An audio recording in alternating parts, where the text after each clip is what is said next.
Hello friends, स्वागत है आप सभी का आपके अपने YouTube channel your study guide पर। तो फ्रेंड्स, आज के इस वीडियो में हम सभी जो है आर आरआरबी ग्रुप डी के लिए क्लास जीके जीएस की ले रहे हैं। लेकिन आप किसी भी एग्ज़ाम की तैयारी कर रहे हैं, चाहे यूपीपी की, एसएससी की, रेलवे की, बैंकिंग की, एनडीए की, सीडीएस की, सीएचएसएल की, एमटीएस की, इस किसी भी एग्ज़ाम की तैयारी कर रहे हैं, तो आप सभी के लिए जीके जीएस की क्लास जो है इंपॉर्टेंट होने वाली है। क्योंकि इसमें ऐसे क्वेश्चन हैं जो हर एग्ज़ाम में पूछे ही जाते हैं।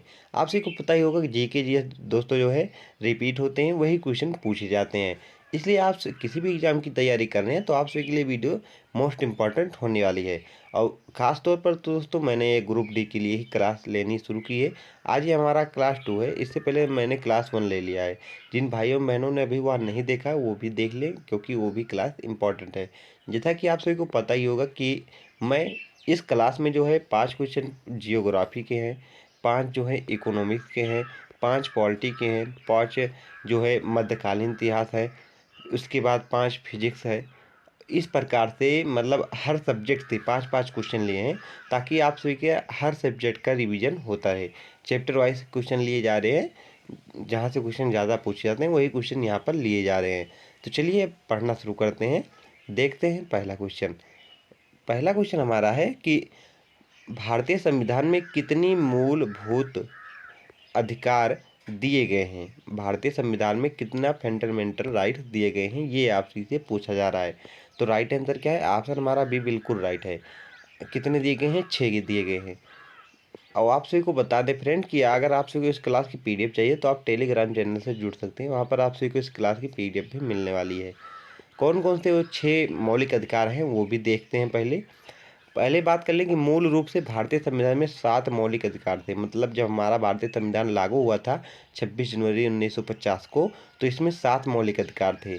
लेकिन 44वें संविधान संशोधन 1978 के तहत संपत्ति के अधिकार को, जिसका वर्णन अनुच्छेद 31 में किया गया था, हटा दिया गया है। वर्तमान में अब हमारे पास 6 मौलिक अधिकार हैं। कितने हैं? 6। यहाँ से एक क्वेश्चन पूछा जा सकता है कि संपत्ति के अधिकार को जो हटाया गया है 44वें संविधान संशोधन के द्वारा, वह किस अनुच्छेद में उसका वर्णन किया गया था? तो अनुच्छेद 31 में किया गया था। ये भी आप याद रखिएगा। वर्तमान में जो कितने मौलिक अधिकार हमें प्राप्त हैं? 6 मौलिक अधिकार प्राप्त हैं। कौन कौन से हैं?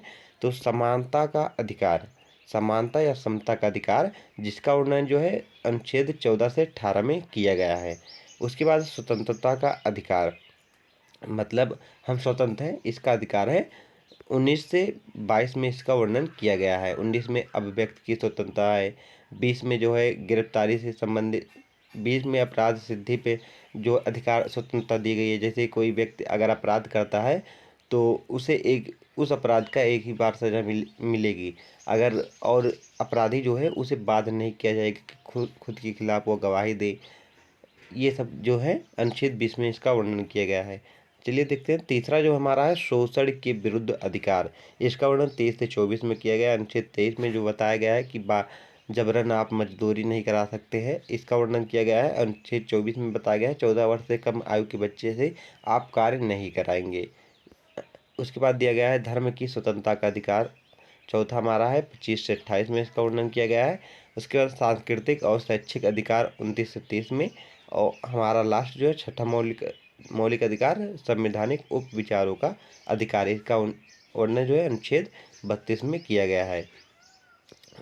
तो अगर बात कर लें कि मौलिक अधिकार को हमारे भारतीय संविधान में किस देश से जोड़ा गया, ये भी आपसे इसे पूछा जा सकता है। तो ये उससे से जोड़ा गया था, ये आप याद रखिएगा। चलिए देखते हैं नेक्स्ट क्वेश्चन। राष्ट्रपति के भारत के राष्ट्रपति को हटाने की प्रक्रिया किस अनुच्छेद में वर्णित है? जो भारतीय राष्ट्रपति होते हैं उन्हें हटाने के लिए किस अनुच्छेद का प्रयोग किया जाता है, ये आपसे से पूछा जा रहा है। तो राइट आंसर क्या है? ऑप्शन हमारा ए बिल्कुल राइट है, अनुच्छेद 61 का। अनुच्छेद 61 के तहत जो है महाभियोग लाकर राष्ट्रपति को उनके पद से हटाया जा सकता है। अनुच्छेद 356 में किसका वर्णन किया गया है? तो 356 में जो है राष्ट्रपति शासन का वर्णन किया गया है। और 360 में जो है वित्तीय आपात का वर्णन किया गया है। ये भी आप याद रखिएगा। यहाँ पर आप सभी देख सकते हैं जो बताया मैंने, लिखा भी है। राष्ट्रपति को हटाने मतलब महाभियोग की प्रक्रिया अनुच्छेद 61 में दी गई है। इस प्रक्रिया में संसद के दोनों सदनों मतलब लोकसभा और राज्यसभा दोनों की बात हो रही है, में विशेष बहुमत से प्रस्ताव पारित किया जाता है।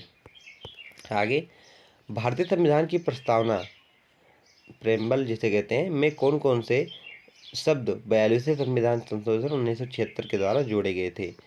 आपसे से पूछा जा रहा है जब 42वें संविधान संशोधन के द्वारा जो हमारी प्रस्तावना है उसमें कौन कौन से शब्द जोड़े गए थे। तो अगर बात कर ले कि कौन कौन से शब्द जोड़े गए थे, तो ऑप्शन हमारा ए बिल्कुल राइट है। समाजवादी, धर्मनिरपेक्ष, अखंडता शब्द जोड़े गए थे। और आप सभी को बता दें कि हमारी प्रस्तावना जो है इसमें केवल आज तक एक ही संविधान संशोधन हुआ है, वो भी एक ही संशोधन हुआ है, वो भी 42वां संविधान संशोधन 1976, बस इसके बाद नहीं हुआ है। यहाँ पर देख सकते हैं 42वें संविधान संशोधन 1976 के तहत प्रस्तावना में 3 शब्द जोड़े गए हैं। एक समाजवादी, समाजवादी का मतलब क्या होता है? समाज में समान आर्थिक व्यवस्था को बढ़ावा देने के लिए मतलब समाजवादी शब्द जोड़ा गया। उसके बाद धर्मनिरपेक्ष, किसी सरकार किसी भी धर्म को बढ़ावा नहीं देगी और सभी धर्म को समान मतलब मान्यता देगी। उसके बाद अखंडता इसमें जोड़ा गया, भारत की एकता और संप्रभुता को बनाए रखने के लिए इसमें अखंडता शब्द जोड़ा गया। ये आप याद रखिएगा, ये 3 शब्द इसमें जोड़े गए थे। आगे देखते हैं, भारतीय संसद के किस सदन को अस्थायी सदन कहा जाता है? भारतीय संसद के किस सदन को अस्थायी सदन कहा जाता है? तो राइट आंसर क्या है? राज्यसभा। राज्यसभा को कहा जाता है। अगर बात कर लें कि राज्यसभा का वर्णन किस अनुच्छेद में किया गया है, तो अनुच्छेद 80 में इसका वर्णन किया गया है। लोकसभा का अनुच्छेद 81 में किया गया है। अगर बात करें संसद का वर्णन 79 में किया गया है, अनुच्छेद 79 में, आर्टिकल 79, आर्टिकल 80 और आर्टिकल 81, इसमें इन सब का वर्णन किया गया है। ये संसद का वर्णन है, इसमें राज्यसभा का वर्णन किया गया है और इसमें लोकसभा का वर्णन किया गया है। राज्यसभा को अस्थायी सदन कहा जाता है क्योंकि इसे भंग नहीं किया जा सकता है। हर 2 साल में इसके 1/3 सदस्य जो है सेवानिवृत्ति मतलब हटते हैं और नए सदस्य चुने जाते हैं। यह कभी भंग नहीं होता है। पॉलिटी का लास्ट क्वेश्चन देखते हैं, संविधान के किस अनुच्छेद में राष्ट्रपति को आपातकाल लगाने की शक्ति देते हैं? संविधान के किस अनुच्छेद में राष्ट्रपति को आपातकाल लगाने की शक्ति देती है? 356, 352, 360 या फिर 368? तो राइट आंसर क्या है? अनुच्छेद 352 के तहत जो राष्ट्रपति है राष्ट्रीय आपात लगा सकते हैं। अनुच्छेद 352 के तहत जो है राष्ट्रपति जो है राष्ट्रीय आपात नेशनल इमरजेंसी घोषित कर सकते हैं। यह तब लगाया जाता है जब मतलब यह भी पूछा जा सकता है कि राष्ट्रीय आपात आखिर कब कब लगता है, ये आपसे क्वेश्चन पूछा जा सकता है। तो पहले पॉइंट देख सकते हैं यहाँ पर, जो है पहली पॉइंट है भारत की सुरक्षा को युद्ध या बाहरी आक्रमण से खतरा हो तब लगता है। दूसरी जो है देश में आंतरिक विद्रोह हो तब यह राष्ट्रीय आपात लगता है। आगे देखते हैं, अब हम देखते हैं जियोग्राफी के 5 इंपॉर्टेंट क्वेश्चन जो आपसे कि एग्जाम में पूछे जा सकते हैं। भारत का सबसे बड़ा राज्य क्षेत्रफल के आधार पर कौन सा है? भारत का सबसे बड़ा राज्य क्षेत्रफल के हिसाब से कौन सा है? तो राइट आंसर क्या है? ऑप्शन हमारा बी सी बिल्कुल राइट है, राजस्थान। राजस्थान जो है क्षेत्रफल की दृष्टि से भारत का सबसे बड़ा राज्य है। वहीं जनसंख्या की बात कर लें तो जनसंख्या में सबसे आगे जो है हमारा उत्तर प्रदेश है। क्या है? उत्तर प्रदेश जो है जनसंख्या में सबसे आगे है। लेकिन अगर बात करें क्षेत्रफल की दृष्टि से राजस्थान सबसे बड़ा है। अगर बात करें राजस्थान का क्षेत्रफल कितना है, तो कितना है? 3,42,239 वर्ग किलोमीटर है। आगे देखते हैं, पृथ्वी पर सबसे बड़ा महासागर कौन सा है? पृथ्वी पर सबसे बड़ा महासागर कौन सा है? तो पृथ्वी पर सबसे बड़ा महासागर अगर बात कर लें तो प्रशांत महासागर है। क्या है? प्रशांत महासागर पृथ्वी का सबसे बड़ा महासागर है। प्रशांत महासागर दुनिया का सबसे बड़ा महासागर है जिसका क्षेत्रफल जो है 16.52 करोड़ वर्ग किलोमीटर है। यह पृथ्वी के लगभग 30% भाग को कवर करता है। कितने? 30%। आगे देखते हैं, ग्रीनविच रेखा किससे संबंधित है? जो ग्रीनविच रेखा है किससे संबंधित है, ये आपसे से पूछा जा रहा है। तो राइट आंसर क्या है? समय मापन से। किससे? समय मापन से यह संबंधित है। ग्रीनविच रेखा को प्रधान मध्याह्न भी कहा जाता है। यह 0 अंश देशांतर रेखा है जिससे अंतरराष्ट्रीय समय की गणना की जाती है। नेक्स्ट, भारत में किस नदी को दक्षिण गंगा कहा जाता है? भारत में किस नदी को दक्षिण गंगा कहा जाता है? तो राइट आंसर क्या है? ऑप्शन हमारा भी बिल्कुल राइट है, गोदावरी नदी को। किसे? गोदावरी नदी को जो है दक्षिण भारत की गंगा कहा जाता है। इसे वृद्ध गंगा भी कहा जाता है, ये भी आप याद रखिएगा। इसके बारे में और देखते हैं। गोदावरी नदी को दक्षिण गंगा कहा जाता है। यह भारत की दूसरी सबसे लंबी नदी है, जिसकी लंबाई जो है कितनी है? 1465 किलोमीटर है। यह महाराष्ट्र, तेलंगाना, आंध्र प्रदेश, छत्तीसगढ़ और उड़ीसा से होकर बहती है। कहाँ कहाँ से? यह भी पूछा जा सकता है। तो तेलंगाना से हो गया, आंध्र प्रदेश से हो गया, छत्तीसगढ़ से हो गया और उड़ीसा से होकर बहती है। यह भारत की दूसरी सबसे लंबी नदी है। पहली कौन सी है? गंगा है, जिसकी लंबाई कितनी है? 2525 किलोमीटर। ये इसके बारे में दोस्तों मैंने फर्स्ट वीडियो में पढ़ाया है कि भारत की सबसे लंबी नदी कौन सी है, कहाँ से इसका उद्गम होता है, कहाँ पर जाकर गिरती है, इसकी लंबाई कितनी है, किस राज्य में सबसे अधिक बहती है, ये सब पहले वीडियो में मैंने बता दिया है। तो अगर आप सभी ने वह वीडियो नहीं देखा तो अभी वीडियो आप देख लीजिएगा। आप सभी को बता दें फ्रेंड्स कि इस चैनल पर आप सभी को आरआरबी ग्रुप डी की तैयारी कराई जा रही है। यहाँ पर डेली बेसिस पर आप सभी को जीके जीएस की 2 क्लास मिलती है। कितनी क्लास मिलती है? 2 क्लास। पहली क्लास जो है 2 बजे पर आप सभी को मिलेगी। कब? 2 PM पर मिलेगी। और दूसरी क्लास जो है 4 PM पर मिलेगी। जो 2 PM है इसमें मैं आप सभी को प्रैक्टिस सेट करा रहा हूँ, और जो 4 PM है इस पर जो है शिवानी मैम आप सभी को जीके जीएस की क्लास कराएंगी। तो अगर आप सभी चैनल पर नए हैं तो आप सभी चैनल को सब्सक्राइब कर लीजिएगा और बेल आइकन को जरूर टिपिएगा। जीके जीएस कवर कराने के बाद फ्रेंड्स मैं सोच रहा हूँ कि आप सभी की जो साइंस से क्वेश्चन बनते हैं उसे भी आप सभी को कवर कराया जाए। तो साइंस का मैं सोच रहा हूँ चैप्टर वाइज आप सभी को पहले थ्योरी पढ़ाई जाए, उसके बाद आप सभी को प्रैक्टिस कराया जाए। आप सभी का विचार क्या है यह भी कमेंट बॉक्स में जरूर बताइएगा। अगर आप सभी की सहमति होगी तो मैं साइंस की क्लास जरूर लाऊंगा। चलिए देखते हैं अब नेक्स्ट क्वेश्चन। सबसे ऊंची चोटी माउंट एवरेस्ट किस देश में स्थित है? जो सबसे ऊंची चोटी है माउंट एवरेस्ट वह किस देश में स्थित है? तो राइट आंसर क्या है? नेपाल। किस देश में? नेपाल देश में स्थित है। माउंट एवरेस्ट दुनिया की सबसे ऊंची चोटी है, जिसकी ऊंचाई जो है 8849 मीटर। अगर बात करने की फुट में तो 29 कितनी है? 29,032 फीट है। यह नेपाल और चीन के तिब्बत सीमा पर स्थित है। अगर बात कर लें इसके बाद कौन सी सबसे ऊंची चोटी है, तो K2 जो है माउंट एवरेस्ट के बाद सबसे ऊंची चोटी है। नेक्स्ट, अब आ गया इकोनॉमिक्स का क्वेश्चन। यहाँ पर आप सभी के 10 क्वेश्चन कंप्लीट हो चुके हैं, 5 पॉलिटी के और 5 जियोग्राफी के।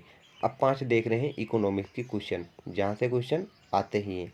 अभी आप सभी ने देखा होगा आरपीएफ कांस्टेबल का पेपर हुआ, उसमें 5 क्वेश्चन इकोनॉमिक्स के पूछे गए थे। करंट अफेयर की बात करें तो इसमें मतलब एवरेज की बात करें तो 10 क्वेश्चन करंट अफेयर के पूछे जा रहे हैं। चलिए देखते हैं अब। भारत में योजना आयोग प्लानिंग कमीशन की स्थापना कब की गई? भारत में योजना आयोग की स्थापना कब की गई? तो राइट आंसर क्या है? ऑप्शन हमारा भी बिल्कुल राइट है, 1950 में। कब किया गया था? 1950 में योजना आयोग का गठन किया गया। योजना आयोग की बात करें, इसकी स्थापना 15 मार्च 1950 को भारत सरकार द्वारा की गई। इसका उद्देश्य देश के सामाजिक और आर्थिक विकास के लिए पंचवर्षीय योजना को बनाना था। 2015 में इसे नीति आयोग में बदल दिया गया। कब बदला गया? 2015 में। यहाँ से क्वेश्चन बन सकता है कि योजना आयोग की स्थापना जो 1950 में की गई उसे नीति आयोग में कब बदला गया? तो 2015 में। कब बदला गया? 2015 में। मुद्रा आपूर्ति के नियंत्रण के लिए आरबीआई कौन सा तरीका अपनाता है? मुद्रा आपूर्ति के नियंत्रण के लिए आरबीआई कौन सा तरीका अपनाता है? तो राइट आंसर क्या है? ऑप्शन हमारा भी बिल्कुल राइट है, मौद्रिक नीति। कौन सी अपनाता है? मौद्रिक नीति अपनाता है। भारतीय रिजर्व बैंक, जिसे आरबीआई कहते हैं, मौद्रिक नीति के माध्यम से मुद्रा आपूर्ति को नियंत्रित करता है। इसके तहत जो है repo rate, reserve rate, repo rate, नगद आरक्षित अनुपात जिसे CRR कहते हैं, और वैधानिक तरलता अनुपात जैसी नीतियों का उपयोग करता है। अब आप सभी को तो ये समझ में नहीं आ रहा होगा, लेकिन आप अगर इकोनॉमिक्स पढ़े होंगे तो आप सभी को समझ में जरूर आएगा। आगे देखते हैं। भारत में न्यूनतम समर्थन मूल्य MSP किसके लिए जो है तय किया जाता है? भारत में जो एमएसपी है किसके लिए तय किया जाता है? तो राइट आंसर क्या है? ऑप्शन हमारा बी बिल्कुल राइट है कि किसानों की फसलों की कीमत के लिए। इसमें सरकार जो है यह गारंटी देती है कि किसान जो है वो खेती करेंगे तो उनकी जितनी लागत होगी उससे कुछ बढ़ा मतलब और आगे पैसा देकर सरकार उनके अनाजों को खरीदेगी। चाहे बाजार में जो भी भाव चल रहा है उससे सरकार को मतलब नहीं है, किसान के मूल्य से अधिक मूल्य पर जो है उनकी फसलों को खरीदेगी। यह इसका वर्णन जो किया गया है एमएसपी में किया गया है, लेकिन यह संविधान में इसका वर्णन नहीं किया गया है। इसलिए आपसे को पता ही होगा कि प्रधानमंत्री नरेंद्र मोदी जी इसे हटाना चाह रहे थे, तभी पंजाब के जो किसान हैं उन्होंने आंदोलन किया था। काफ़ी दिनों तक आंदोलन चला था, इसके बारे में आप सभी को पता ही होगा, इसीलिए चल रहा था। आगे देखते हैं। न्यूनतम समर्थन मूल्य, ये वह न्यूनतम मूल्य होता है जिस पर सरकार किसानों में उनकी उपज खरीदती है। यह किसानों को बाजार की अनिश्चितताओं से बचाने के लिए तय किया जाता है। आगे, भारतीय रिजर्व बैंक आरबीआई की स्थापना कब की गई? तो राइट आंसर क्या है? 1935 में। ऑप्शन ए बिल्कुल राइट है। भारतीय रिजर्व बैंक की स्थापना 1 अप्रैल 1935 को हुई थी। पहले यह एक निजी बैंक था, लेकिन 1949 में इसे राष्ट्रीयकृत किया गया। यह भारत की मौद्रिक नीति को नियंत्रित करता है और मुद्रा का प्रबंधन करता है। नेक्स्ट, भारत में हरित क्रांति किसके कारण संभव हुई? भारत में हरित क्रांति किसके कारण संभव हुई? तो राइट आंसर क्या है? ऑप्शन हमारा बी बिल्कुल राइट है। हाई यील्ड वैरायटी बीजों और तकनीकी सुधार के कारण संभव हुई है। भारत में हरित क्रांति जो है 1960 के दशक में हुई थी, जिसका मुख्य उद्देश्य जो है कृषि उत्पादन बढ़ाना था। Doctor MS. स्वामीनाथन को भारत में हरित क्रांति का जनक कहा जाता है। इसके तहत जो है HYB बीज, रासायनिक उर्वरक, सिंचाई और आधुनिक तकनीकों का उपयोग किया गया, जैसे गेहूं और चावल को बढ़ावा देना। यहाँ से एक क्वेश्चन बनता है कि हरित क्रांति के दौरान किन फसलों पर मुख्य फोकस किया गया था, किसे ज़्यादा बढ़ावा देना था? तो गेहूं और चावल को।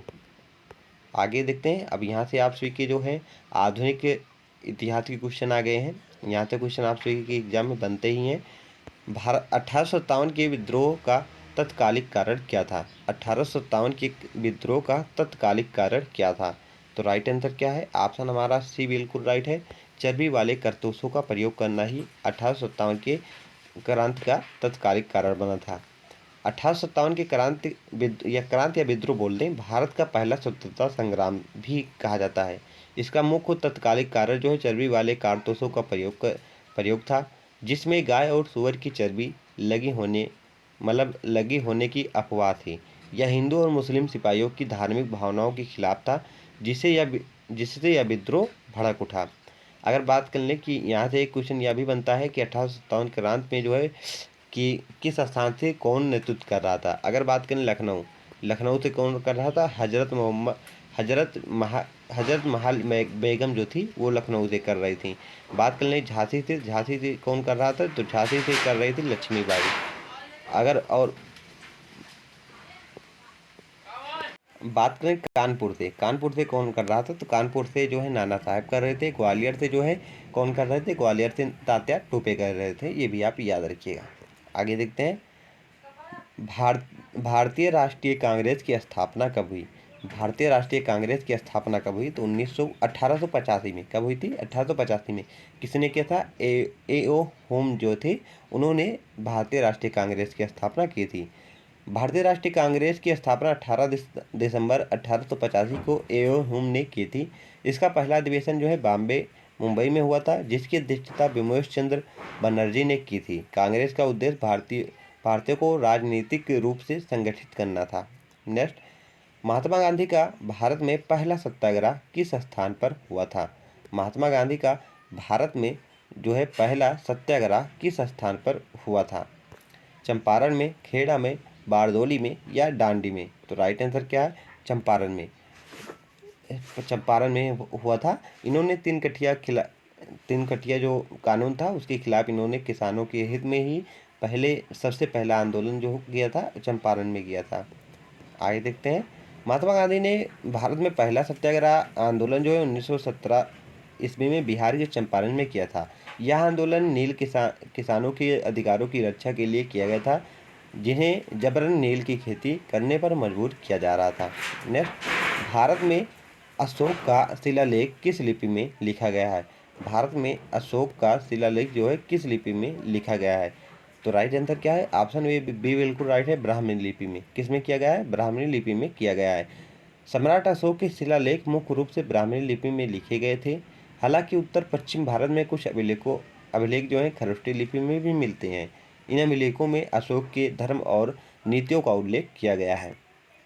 नेक्स्ट क्वेश्चन देखते हैं, भारत में मुस्लिम शासन की शुरुआत किसने की थी? भारत में मुस्लिम शासन की शुरुआत किसने की थी? तो राइट आंसर क्या है? ऑप्शन हमारा सी बिल्कुल राइट है, मोहम्मद गौरी ने। आपसे सोच रहेंगे बाबर बाबर ने बाबर ने जो है मुगल वंश की स्थापना की थी, न कि शुरुआत की थी। शुरुआत किसने की थी? मोहम्मद गौरी ने ही शुरुआत कर दी थी। आगे देखते हैं, भारत में अस्थाई मुस्लिम शासन की नींव जो है मोहम्मद गौरी ने रखी थी। 1192 ईस्वी में उन्होंने तराइन का द्वितीय युद्ध जीता और दिल्ली पर कब्जा कर लिया। इसके बाद उनका सेनापति कुतुबुद्दीन ऐबक दिल्ली का पहला सुल्तान बना और गुलाम वंश की स्थापना की थी। अगर बात कर लें कि कुतुबुद्दीन ऐबक को लाख बख्श भी कहा जाता है, ये भी आप याद रखिएगा। नेक्स्ट, अब देखते हैं साइंस के 5 क्वेश्चन हैं जो फिजिक्स से मैंने लिए हैं। पहले फिजिक्स कराएंगे, फिर आपसे की बायो कराएंगे, उसके बाद केमिस्ट्री कराएंगे। आपसे की जो तीनों सब्जेक्ट हैं साइंस के वो कवर कराई जाएंगे इसी प्रैक्टिस सेट के माध्यम से। अगर आपसे कहेंगे तो आपसे के लिए थ्योरी की क्लास भी लाई जाएगी। नेक्स्ट क्वेश्चन, न्यूटन के प्रथम गति नियम के अनुसार कोई वस्तु जब तक स्थिर है या समान गति कर रही है चलती रहेगी, मतलब यहाँ पर कहा जा रहा है जब कोई न्यूटन की प्रथम जो नियम है, जब कोई वस्तु चल रही है या फिर स्थिर है वह तब तक अपने स्थान पर बनी रहेगी जब तक उस पर क्या ना हो, कोई बाह्य बल ना लगाया जाए। जब तक उस पर कोई बाह्य बल ना लगाया जाए। यहाँ फिर से एक बार देख लें, न्यूटन के प्रथम गति के नियम के अनुसार कोई वस्तु जब तक स्थिर या समान गति से चलती रहेगी जब तक कि उस पर कोई बाह्य बल ना लगाया जाए। जैसे मान लो यह गेंद है, क्या है? गेंद है। यह तब तक स्थिर रहेगी जब तक इस पर कोई बाह्य फोर्स नहीं लगेगा। अगर बाह्य फोर्स लग जाएगा तो ये असमान गति से आगे जाती रहेगी, तब तक जाती रहेगी जब तक इस पर कोई बाह्य बल आगे से नहीं लगेगा। आगे देखते हैं, यही न्यूटन का प्रथम नियम है। न्यूटन का प्रथम नियम, जिसे जड़त्व का नियम भी कहते हैं, यह कहता है कि कोई भी वस्तु तब तक अपनी स्थिर अवस्था या समान गति को बनाए रखेगी जब तक कि उस पर कोई बाहरी बल ना प्रयोग करे। नेक्स्ट, प्रकाश वर्ष लाइट ईयर किसकी इकाई है? प्रकाश वर्ष है वह किसकी इकाई है? तो राइट आंसर क्या है? दूरी की। किसकी है? दूरी की है। प्रकाश वर्ष दूरी की एक खगोलीय इकाई है। यह वह दूरी होती है जो प्रकाश एक वर्ष में निर्वात मतलब वैक्यूम में तय करता है। एक प्रकाश वर्ष लगभग 9.46 ट्रिलियन किलोमीटर के बराबर होता है। नेक्स्ट, द्रव्यमान और भार में क्या अंतर है? द्रव्यमान और भार में क्या अंतर है? तो राइट आंसर क्या है? ऑप्शन हमारा सी बिल्कुल राइट है, द्रव्यमान और भार में। भार एक बल है जबकि द्रव्यमान पदार्थ की मात्रा है। भार क्या है? एक बल है, बल्कि और द्रव्यमान जो है एक पदार्थ की मात्रा है। द्रव्यमान किसी वस्तु में उपस्थित पदार्थ की कुल मात्रा होती है और यह स्थान के अनुसार नहीं बदलता है। जबकि भार जो है गुरुत्वाकर्षण के कारण किसी वस्तु पर लगने वाला एक बल है जो स्थान के अनुसार बदल सकता है। और अगर बात करें भार का इकाई मात्रक क्या है तो न्यूटन होता है। आगे देखते हैं, ध्वनि की अधिकतम किस माध्यम में गति होती है? ध्वनि की अधिकतम किस माध्यम में गति होती है? तो ठोस में होती है। आगे देखते हैं, यदि किसी वस्तु को अंतरिक्ष में छोड़ दिया जाए तो उसके भार में क्या परिवर्तन होगा? तो राइट आंसर क्या है? वह शून्य हो जाएगा। तो फ्रेंड्स, आप सभी को वीडियो कैसा लगा कमेंट बॉक्स में जरूर बताइएगा। अगर वीडियो पसंद आए चैनल को सब्सक्राइब जरूर करें। Thank for watching this video.